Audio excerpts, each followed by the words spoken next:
So, if you know something about the history of Buddhism and early Buddhism in particular, right, you'll know that the practice of jhana is the practice of getting absorbed in these progressively more subtle states of consciousness.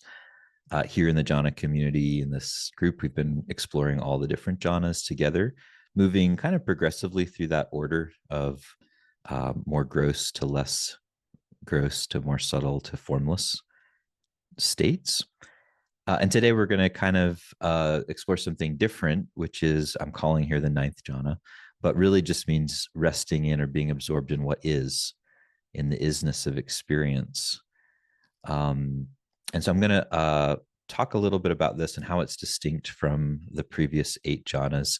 It's not really a ninth jhana because it's not really part of the progression, except insofar as you can't go anywhere beyond perception or non-perception. Uh, there's nothing more subtle to get absorbed in there. At some point, you have to jump off of the track. You have to stop trying to get to things to be more and more subtle, and to release more and more, and actually move in the opposite direction toward inclusion, toward including all of experience to get to the ninth jhana. The ninth jhana isn't a state per se or as such. It's not, unlike the previous jhanas, we're not trying to call forth a state and get absorbed in it. Rather, the ninth jhana is the nature of all states.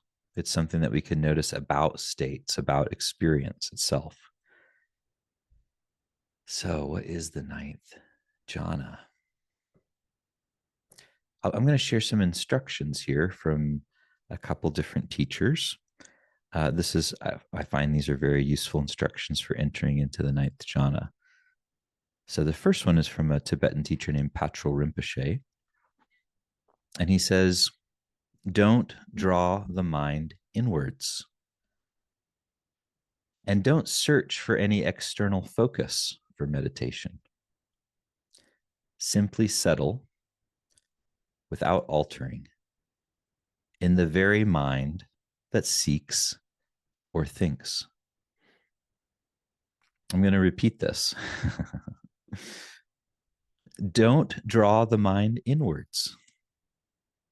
And don't search for any external focus for meditation. Simply settle without altering in the very mind that seeks or thinks. So this is an instruction for resting in the ninth jhana. We're not trying to go inward. We're not drawing the mind inward. And we're not searching outward. We're simply settling without any attempt to alter or modify our experience in the very mind that tries to modify our experience.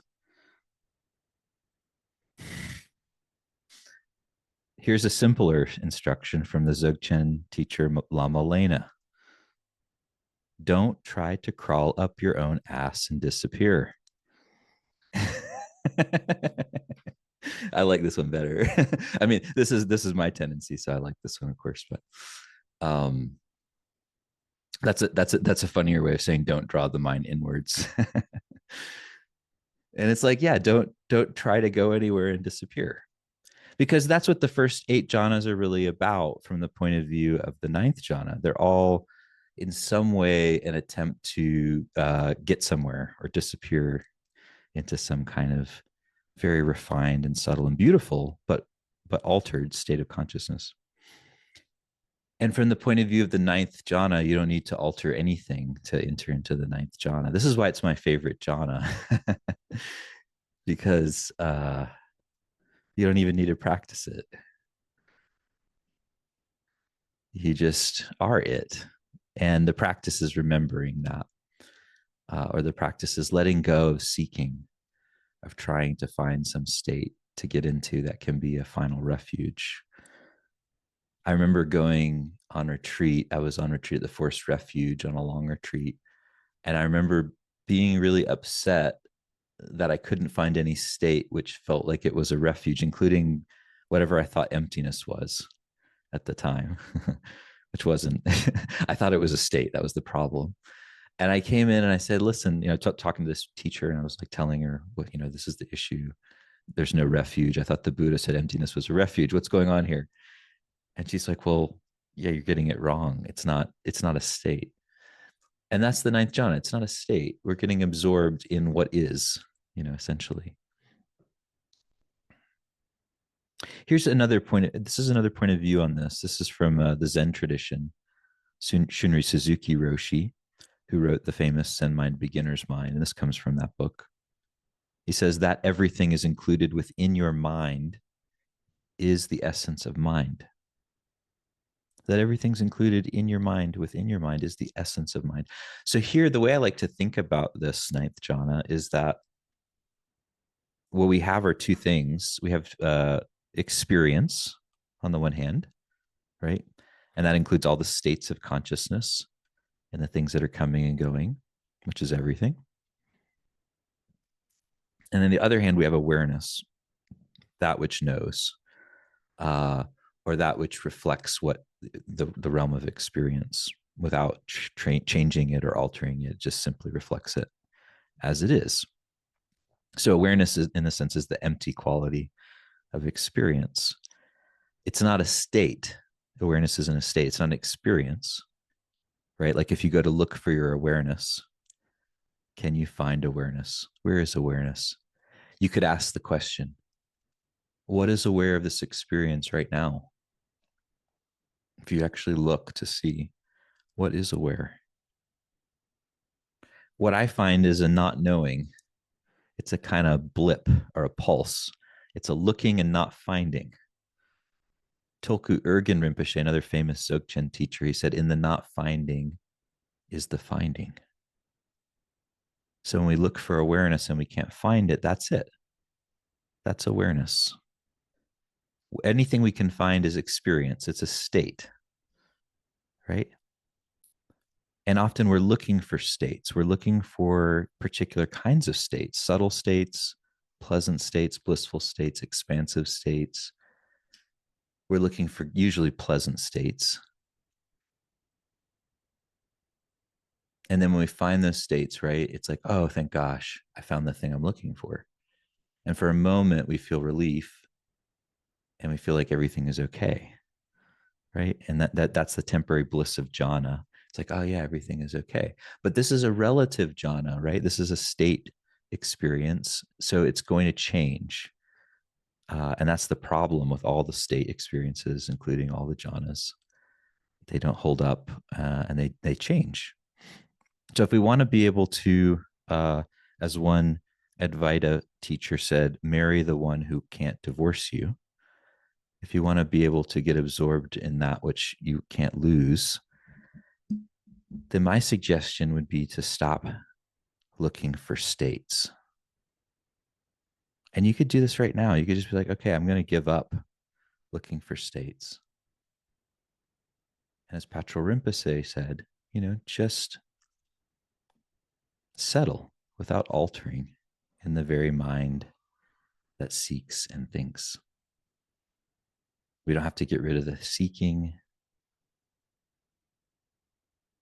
We don't have to get rid of the wanting or problem solving to enter into this jhana.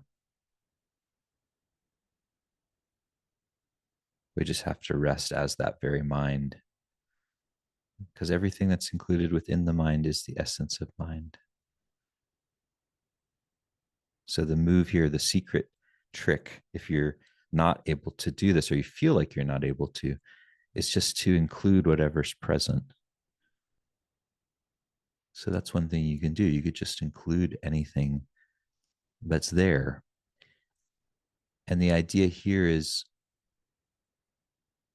we're looking for the experience of suchness, which isn't an experience.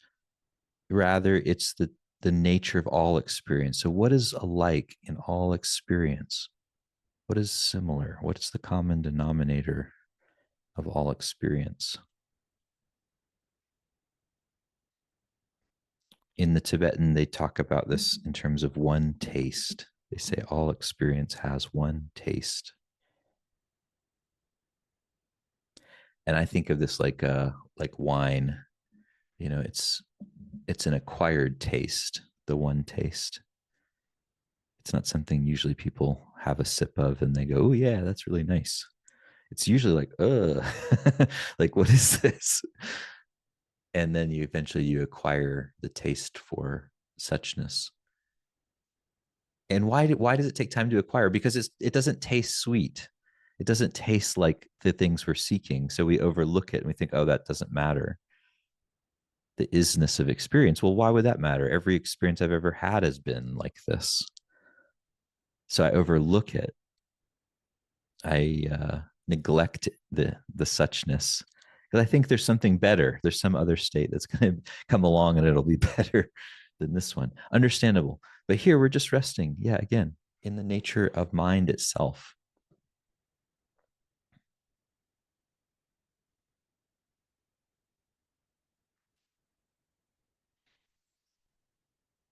If you're not sure if you're doing it right, then you can include that thought. This too, this doubt too.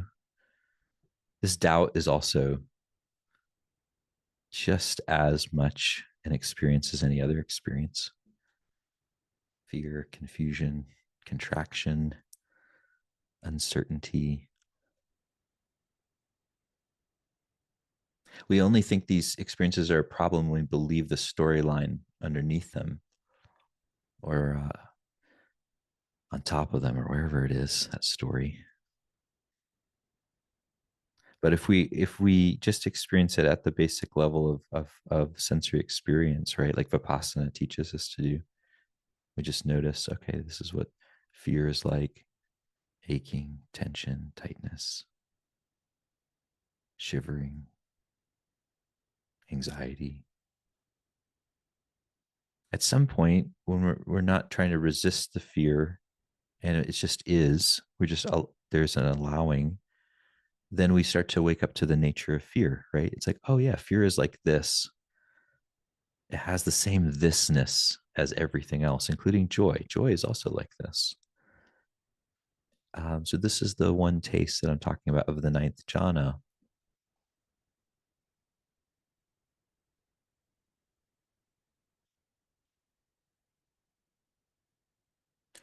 The ninth jhana is resting nowhere, learning how to just be.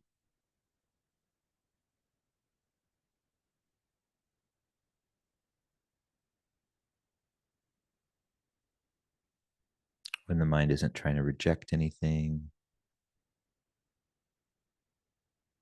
or ignore anything or preference anything.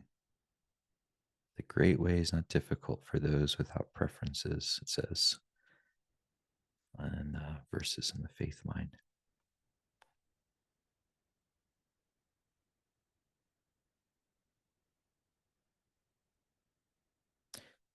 Then what we're left with is just being. We're just being in the ninth jhana. That's it. It turns out we don't even have to be quiet or silent or be any particular way to be in the ninth jhana. You don't have to be in a state. You don't have to be on retreat. You don't have to be high. You don't have to be seeking. You don't have to be settled.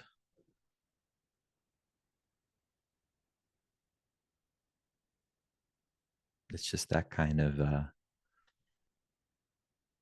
realization.